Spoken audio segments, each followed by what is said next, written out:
So now we want to talk about elimination. Elimination is a reaction that is always in competition with nucleophilic substitution. And so whenever we're looking at a nucleophilic substitution reaction, that's something that we're going to have to distinguish between. In other words, will we see substitution preferentially, or will we see elimination? And it ends up being a lot of the same factors that we looked at for substitution that will end up helping to determine whether we see substitution or elimination in one of these reactions. But the basic process in an elimination reaction is that we have a compound that has a leaving group. We add a strong base to it, and we eliminate out a hydrogen on the adjacent carbon as well as the leaving group to form an alkene.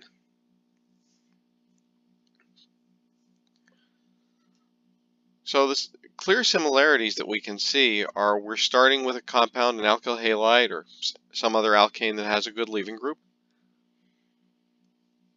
And then we're adding something that's going to function as a base as opposed to a nucleophile.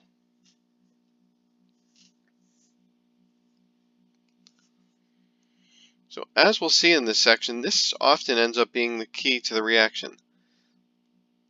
Is this species that we add going to be a base, or is it going to function as a nucleophile?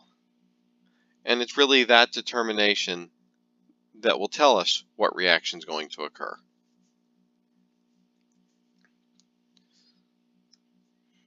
So when it comes to the mechanism for elimination, there's three primary mechanisms.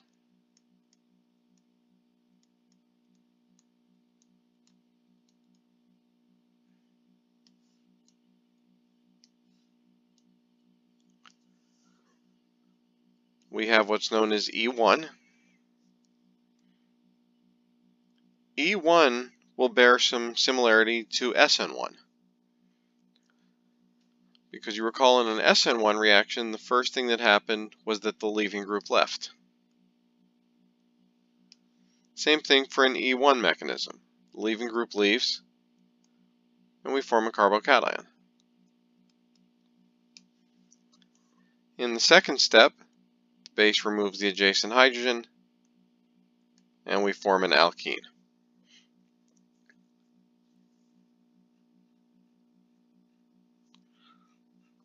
So, also known as an E1 because the first step, just like in the SN1, is the rate determining step. And in that rate determining step, there is only one species involved. So just like where SN1 meant substitution, nucleophilic, unimolecular, in E1 the E stands logically for elimination, and the 1 again stands for unimolecular, referring to the fact that the rate determining step has only one species involved.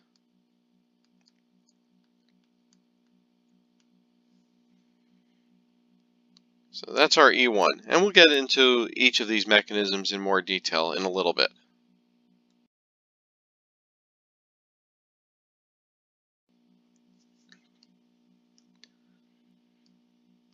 The E2, you might guess that this 2 stands for bimolecular, just as it did in the SN2 reaction.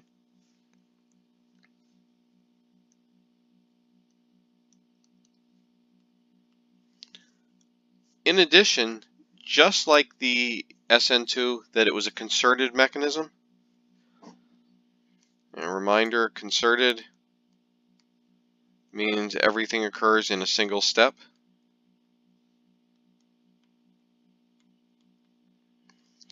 So the E1 reaction, where we have 2 steps, would not be considered a concerted mechanism because there's 2 separate steps going on.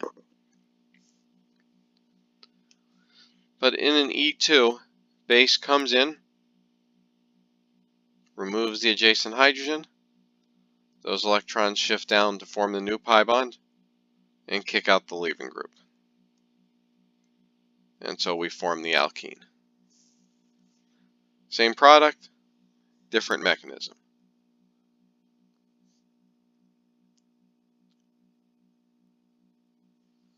Finally, I'm not going to get into this mechanism in any detail in this section, but later on we'll see a mechanism known as an E1CB, where CB stands for conjugate base. This is primarily found in condensations and some biological systems.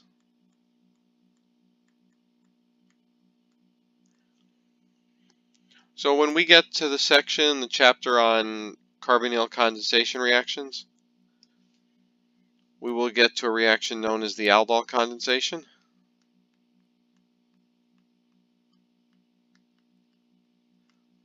And that's where we will revisit the E1CB mechanism.